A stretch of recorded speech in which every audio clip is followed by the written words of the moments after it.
नाम हर्ष केडिया है। और सर क्या आज हम लोग शुरू करेंगे तो बच्चे लोग आज हम लोग पढ़ेंगे कंपनीज की डीमेरिट्स।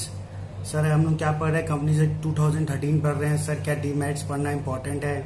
बहुत इंपॉर्टेंट है। देखो, अगर आप बीकॉम लेवल पे हो तो डीमेरिट्स इंपॉर्टेंट है। बीकॉम नहीं है, कोई प्रोफेशनल कोर्स में हो, डीमेरिट्स नॉट मतलब बहुत ज़्यादा इंपॉर्टेंट नहीं है। ठीक है, तो इस पर इतना फोकस हम लोग नहीं करेंगे, लेकिन बीकॉम लेवल वाले करेंगे। सर डीमेरिट्स पढ़ा क्यों रहे हैं? वैसे क्या सबके लिए यूजफुल है? हाँ, सबके लिए यूजफुल है। डीमेरिट्स पढ़ क्यों रहे हैं? ताकि कंपनी के बारे में थोड़ा सा और अच्छे जान पाएं, उसके बारे में जितना अच्छा पता रहेगा उतना अच्छा हमारे लिए होगा। तो ठीक है सर, हम लोग डीमेरिट्स शुरू करने जा रहे हैं कंपनी से कि हाँ बच्चों, हम शुरू करने जा रहे हैं। क्या क्या डीमेरिट्स हैं सर, ये अभी हम लोग स्क्रीन पे दिखेगा। ठीक है बच्चों, अब हम लोग डीमेरिट्स शुरू करते हैं। तो आप लोग देख पा रहे होंगे कि हम लोग के पास कुछ मेरिट्स दी हैं और कुछ डीमेरिट्स दी हैं। सर मेरिट्स क्या क्या हैं? तो मेरिट्स बच्चों लोग आप लोग देखोगे दी है सेपरेट लीगल एंटिटी पहली, दूसरी दी है परपेचुअल सक्सेशन, आप लोगों को एक चार्ट दिख रहा होगा स्क्रीन पे। ठीक है, तीसरी दी है सर लिमिटेड लायबिलिटी, चौथी है capacity to sue and to be sued, और पांचवी और आखिरी दी है easy access to generate capital.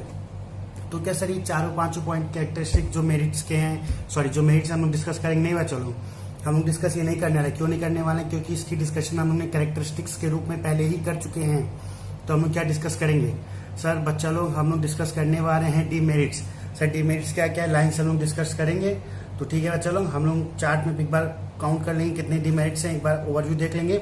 उसके बाद एक्सप्लेनेशन तुम लोग स्क्रीन पे इस फोटो के बाद दिखेगा। ठीक है, फिर हम लोग एक्सप्लेनेशन शुरू करेंगे। पहले डीमेरिट्स है बच्चा लोग कॉस्ट, लाइन से देखेंगे cost, double taxation second, third loss of personal ownership, fourth on going paper work, fifth difficult in resolving and sixth is required structure. तो तुम लोगों के सब दिख भी रहा है, हमने बोल भी दिया है। अब हम लोग एक एक करके स्टार्ट करेंगे। सर पहला कौन सा होगा जो हम लोग स्टार्ट करेंगे बच्चों लोग? पहला जो होगा हमारा होगा कॉस्ट। क्या होगा सर? कॉस्ट। सर कॉस्ट कैसे है डीमेरिट्स हो सकती है बच्चों लोग? जब आप लोग कई कंपनी को इनकॉर्पोरेट कराने जाते हो, रजिस्टर्ड कराने जाते हो, सर कंपनी इनकॉर्पोरेट कहाँ होती है? रजिस्ट्रार ऑफ कंपनीज में, आरओसी में जाके हमको रजिस्टर कराना पड़ता है अपनी कंपनी को। इनडायरेक्टली कहो तो कंपनीज एक्ट 2013 के अकॉर्डिंग हमें अपनी कंपनी को रजिस्ट्रेशन कराना पड़ता है, रजिस्टर कराना पड़ता है। उसके लिए क्या लगता है बच्चों लोग? कुछ पेपर वर्क लगते हैं, कुछ प्रिस्क्राइब फीस होती हैं। तो इसलिए जो है कंपनी रजिस्टर कराने के लिए हमारे लिए थोड़ा कॉस्टिंग पड़ जाता है, हमें लगातार पेपर वर्क करना पड़ता है। जैसे आप लोग देखोगे हमें ऑडिट करवाना पड़ता है कंपनीज के लिए, लगातार कंपनी का ऑडिट कराना कंपलसरी होता है। उसके बाद हमें पेपर वर्क करते रहना था, एनुअल रिटर्न फाइल करनी होती है। तो ये सब इनडायरेक्टली हमारे लिए in comparison to sole proprietorship और पार्टनरशिप फर्म ये हमारे लिए थोड़ा एक्सपेंसिव हो जाता है। इसलिए इसको कहा गया कॉस्ट, इसको क्या कहा गया है, I can't find a word. तो मैं तो जानो कॉस्टली थोड़ा पड़ता है हमारे लिए in comparison to other two businesses. ठीक है सर, सेकंड डिमेरिट सब पे हम लोग आएंगे, शॉर्ट में पढ़ेंगे, समझ में आता रहेगा। आप लोग एक्सप्लेनेशन देखिए, दी हुई है, आप लोग देख लेंगे, क्लियर हो जाएगा, सोचना नहीं ज्यादा। ठीक है, सेकंड सर हमारे पास डिमेरिट्स दिया हुआ है double taxation. Sir double taxation ये बहुत अच्छा पॉइंट है, ये तुम लोग जनरल फिनोमिना में भी समझ सकते हो, तो इससे फायदा ही होना है। सर डबल टैक्सेशन क्या है बच्चा लोग? डबल टैक्सेशन ये है कि तुम एक इंडिविजुअल हो, मान लो हम पुरानी बात करते हैं, एक सोल प्रोप्राइटर या इंडिविजुअल जो होता है वो टैक्स पे करता है। हाँ सर करता है, जो कमाएगा वो टैक्स पे करेगा। लेकिन कंपनी केस में क्या होता है, कंपनी को गवर्नमेंट ने कंपनीज एक्ट 2013 ने एक आर्टिफिशियल पर्सन बताया है, सॉरी सेपरेट लीगल एंटिटी बताया है। कह रहे हैं कि ये अलग है, बिजनेसमैन अलग है। ठीक है, कंपनी की वजह से मेंबर्स की, सेपरेट लीगल एंटिटी की वजह से मेंबर्स की लायबिलिटी लिमिटेड हो जाती है। कंपनी खुद में ही आर्टिफिशियल पर्सन है, तो इससे इम्पैक्ट क्या पड़ता है? इससे इम्पैक्ट ये पड़ता है कि जब वो पर्सन है तो कंपनी भी टैक्स पे करेगी। हाँ सर करेगी। तो बच्चे लोग जो कंपनी ओवरऑल में एक प्रॉफिट कमाती है उस पर टैक्स पे करती है पहले, और हम लोग मेंबर्स हैं, हम लोग शेयर होल्डर है कंपनी के। तो कंपनी जो प्रॉफिट कमाएगी उसमें से हमें कुछ ना कुछ प्रॉफिट देगी। हाँ सर देगी। वो प्रॉफिट किस रूप में मिलेगा हमें? डिविडेंड के रूप में। डिविडेंड मतलब कि जो प्रॉफिट हुआ उसे डिवाइड करेंगे सबके बीच में, इसलिए बोलते हैं डिविडेंड। ठीक है, तो हम लोग को डिविडेंड के रूप में मिलेगा। तो पहले तो कंपनी ने टैक्स पे किया, अब हमें प्रॉफिट हो रहा, अब हम सरकार की नजर में एक अलग व्यक्ति हैं। तो क्या फिर अब वो हमारी इनकम पे भी टैक्स लगेगा? हाँ बच्चा, हमारी इनकम पे भी टैक्स लग रहा है, अकॉर्डिंग टू लॉ हमें भी टैक्स पे करना पड़ रहा है। तो क्या डबल टैक्सेशन हो जा रहा है? हाँ सर हो जा रहा है। कैसे हो जा रहा है? एक बार ओवरऑल प्रॉफिट पे कंपनी पे की टैक्स, और फिर जो हमारे हाथ में इनकम आई उस पर भी हम टैक्स पे किए। तो डबल टैक्सेशन, दो बार टैक्सेशन हो जा रहा है। एग्जाम्पल सर कोई डेटा लेके, मान लो कंपनी ने 10 रुपए कमाए, कंपनी ने 2 रुपए टैक्स पे कर दिए। अब कितना रुपए बचा कंपनी के पास कि वो हम लोग को देगी, शेयर होल्डर्स को देगी एज अ डिविडेंड? 8 रुपए बचा। अब वो 8 रुपए, मान लो मैं इकलौता ही कंपनी का मेंबर हूँ, कंपनी ने मुझे वो 8 रुपए दे दिए। अब सरकार कह रही है तुम अलग व्यक्ति हो, कंपनी अलग, अब तुम भी टैक्स दो। अब आओ उस 8 रुपए पे, अब उस 8 रुपए मैंने भी टैक्स दे दिया, तो मैंने भी टैक्स दे दिया, तो बच्चा कितना टैक्स मैंने दे दिया, 2 रुपए और टैक्स दे दिया, तो मेरे हाथ में कितना रुपए बचा, 6 रुपए बता, 6 रुपए बचा। तो इसका क्या एक डिमेरिट्स हो गई, एक लिमिटेशन हो गई कि डबल टैक्सेशन का इम्पैक्ट झेलना पड़ा। हाँ सर झेलना पड़ा, समझ में आ रही बात? हाँ सर आ रही है। अब आगे बढ़ेंगे, थर्ड डिमेरिट्स हम लोग देखेंगे। सर थर्ड है loss of personal ownership. Sir loss of personal ownership का मतलब क्या है, शॉर्ट में, एकदम शॉर्ट में समझेंगे। कंपनी में एक मेंबर नहीं होते हैं। आज हम गए शेयर मार्केट से, स्टॉक एक्सचेंज से, या अब हमारी कोई भी ब्रोकर साइट से हम जाके एक शेयर परचेज कर लिया, मैंने एक शेयर परचेज किया, मैं इस कंपनी का शेयर होल्डर बन गया। अब मुझे लग रहा है कि मैं मालिक हूँ, और एक्चुअल में क्या मैं मालिक हूँ? हाँ हूँ, लेकिन क्या मैं डिसीजन में इन्फ्लुएंस कर पाऊंगा? डिसीजन मेकिंग नहीं कर पाऊंगा, क्योंकि इतने सारे मेंबर्स हैं, they are huge number of members, और उसमें से मैं एक मेंबर हूँ। शायद मैंने जो परसेंटेज ऑफ होल्डिंग रखी है वो लेस देन 1% हो, तो क्या इससे पर्सनल ओनरशिप पे इफेक्ट आ सकता है? हाँ बच्चों लोग, पर्सनल ओनरशिप पे इफेक्ट आ सकता है, क्योंकि जितने ज्यादा मेंबर, जितने ज्यादा मालिक लोग, उतने ज्यादा इंटरफेयर करते हैं। इसीलिए कंपनी को चलाने की जिम्मेदारी बोर्ड ऑफ डायरेक्टर्स की दी गई है, कि बोर्ड ऑफ डायरेक्टर्स जो होंगे कंपनी को रन करेंगे, उनका मैनेजमेंट चलाएंगे। ठीक है, अब वो आगे बात हम लोग करेंगे, बोर्ड ऑफ डायरेक्टर्स कैसे चुने जाते हैं, कौन बोर्ड ऑफ डायरेक्टर्स बन सकता है, बोर्ड ऑफ डायरेक्टर्स बनने के लिए क्या रिजोल्यूशन पास होते हैं, रिजोल्यूशन का मतलब हम लोग पढ़ेंगे, बोर्ड ऑफ डायरेक्टर्स का मतलब पढ़ेंगे, सब आगे करके धीरे धीरे हम लोग पढ़ते रहेंगे। ठीक है, और अब से समझो, आज मजा आ रहा है वीडियो बनाने में, काफी समय बाद फिर से आए हैं, अब लगातार वीडियो पे ही चलेगा। कुछ डिस्कशन के लिए हम लोग फिर से मिलेंगे। अच्छा, बहुत लोगों का मुझसे कहा गया कि कई बार आपकी वीडियो उतनी ज्यादा क्लियर नहीं होती है कि जितनी औरों के कंपेरिजन में होनी चाहिए। तो मैं एक बार क्लियर कर दूं, ये जो वीडियोस बनती है बेसिकली मेरे क्लास के बच्चों के लिए, जिनसे मैं पढ़ते रहते हैं हम लोग। लॉकडाउन की वजह से हम लोग जब ऑनलाइन कनेक्ट नहीं हो पाते, तो कुछ टॉपिक्स या कुछ पार्ट हम वीडियो के थ्रू प्रोवाइड करते हैं। ठीक है, अगर ऐसी कोई दिक्कत आती है किसी को, तो हमको बोलेगा, हम पूरा और अच्छा क्लैरिफाई करने की कोशिश करेंगे। ठीक है सर, थर्ड हम लोग बात करेंगे। थर्ड हम लोग बात कर चुके हैं डिमेरिट्स की। फोर्थ हमारा डिमेरिट्स क्या है, on going paper work. Sir on going paper work का मतलब क्या है? अभी हम लोग जब बच्चे लोग फर्स्ट डिमेरिट्स की बात कर रहे थे कॉस्ट की, तब हम लोग ने एक बात की थी कि हमें लगातार पेपर वर्क करना पड़ता है। एनुअल रिटर्न है आरओसी के साथ फाइल करनी पड़ती है, ऑडिट ऑफ अकाउंट जो हम बनाते हैं सारे अकाउंट आरओसी के साथ फाइल करनी पड़ती है, हमारी रेगुलर ऑडिट होती है वो भी आरओसी के साथ फाइल करनी होती है। हमने क्या डिविडेंड दिया, क्या नहीं दिया, क्या किया, किस चीज के बिजनेस से, क्या हमारे चेंजेस आए, क्या चार्जेस, ये सब बातें, कुछ कुछ वर्ड जो तुम लोग समझ नहीं आ रही वो सब हम लोग आगे डिस्कस करेंगे हमारे कोचिंग के नोट्स के सेकंड चैप्टर में, अंडरस्टैंडिंग द टर्म्स में। ठीक है, लेकिन तब तक के इतना जानो कि क्या होता है एनुअल रिटर्न। तुम लोग कैसे समझोगे? फाइनेंशियल स्टेटमेंट बनाते थे, अच्छा बनाते थे, बैलेंस शीट और ये सब बना रहे पीएल।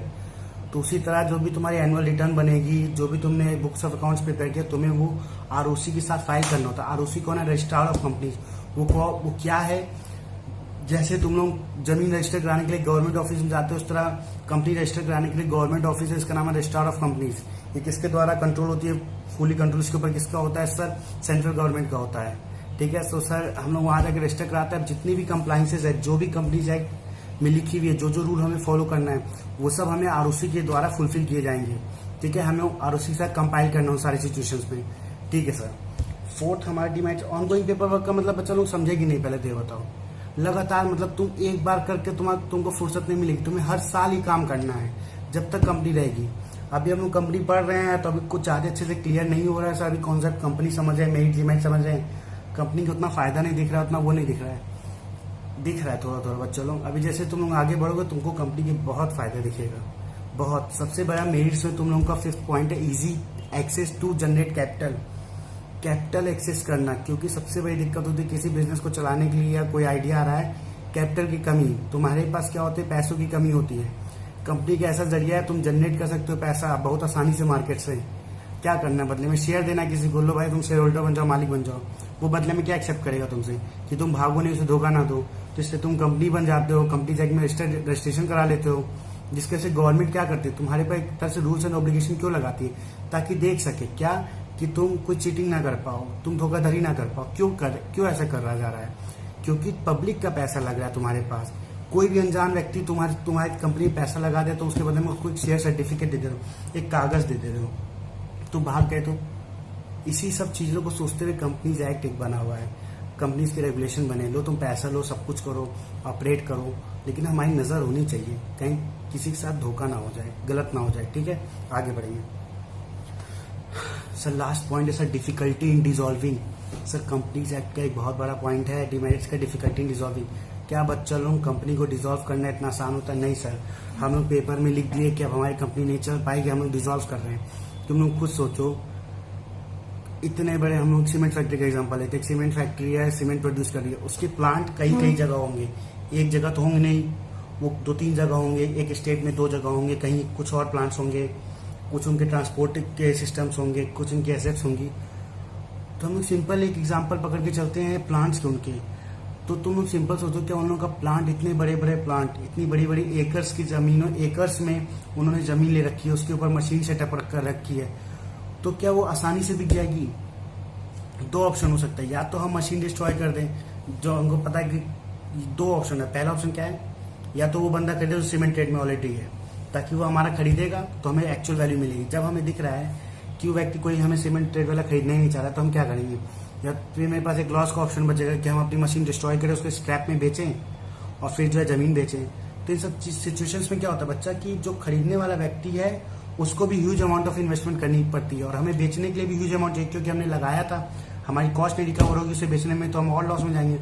तो जब वो बिकेगी हमारी एसेट, फिर उधर से पैसे आएंगे, फिर जाके हम अपने क्रेडिटर्स को पेमेंट करेंगे, हम डेटर्स से हमें पैसे मिलेंगे, तो इस बहुत लंबा प्रोसेस लग जाता है, काफी समय लगता है। जमीन सिंपल, तुम अपने कंपनी के एसेट्स में एक तुम्हारे पास लैंड है, उसको बेचने के लिए तुम पहले वो ढूंढोगे, कस्टमर ढूंढोगे या क्लाइंट ढूंढोगे, जो भी कह लो तुम वर्ड कह लो, वो ढूंढोगे, वो खरीद के लाएगा, तो फिर तुम्हारे पास आएगा, क्या वो खरीदेगा, फिर तुमको पैसा देगा। कंफ्यूज तरह से हमें होना पड़ रहा है क्योंकि यहाँ मैसेज आ रहे हैं, ठीक है। वो खरीदेगा, फिर तुम्हें पैसे देगा, फिर पेपर वर्क होगा, तो ये सब काफी लंबा प्रोसेस होता है, ठीक है। तो इन सब में टाइम लग जाता है डिजॉल्विंग में। लास्ट पॉइंट है रिक्वायर्ड स्ट्रक्चर। रिक्वायर्ड स्ट्रक्चर से इसका मतलब क्या है? सिंपल से जानो, कंपनीज एक्ट में जितने भी रूल्स एंड रेगुलेशन होते हैं उसको फॉलो करना कंपलसरी होता है।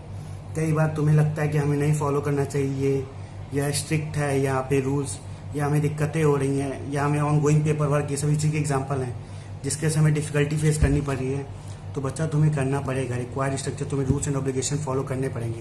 अगर तुम कहीं पे रूल्स एंड ऑब्लिगेशन फॉलो नहीं कर पाते या मिस हो जाता है तो तुम्हें फाइन और पेनाल्टी भी पे करनी पड़ सकती है।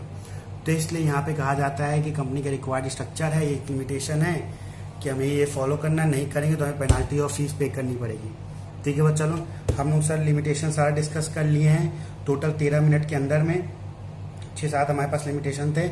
बहुत बेहतरीन बच्चों, तुम लोग ने कर डाला है। 2 बार 4 बार जितनी बार देखना है देख लो। 6 लिमिटेशन थे, I think if I am not wrong, 7 भी हो सकते हैं, देख लेना तुम लोग, नंबर्स पे ना जाना।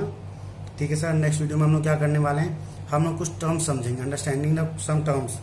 ठीक है, कुछ टर्म्स समझेंगे, 4-5 टर्म्स, और उसके बाद क्या करेंगे सर, बस इतना ही करेंगे। फिर फाइनेंशियल अकाउंट का थोड़ा सा ओवरव्यू लेंगे, वीडियो मिलेगी। ठीक है, चलो तब तक के लिए बाय, जय हिंद।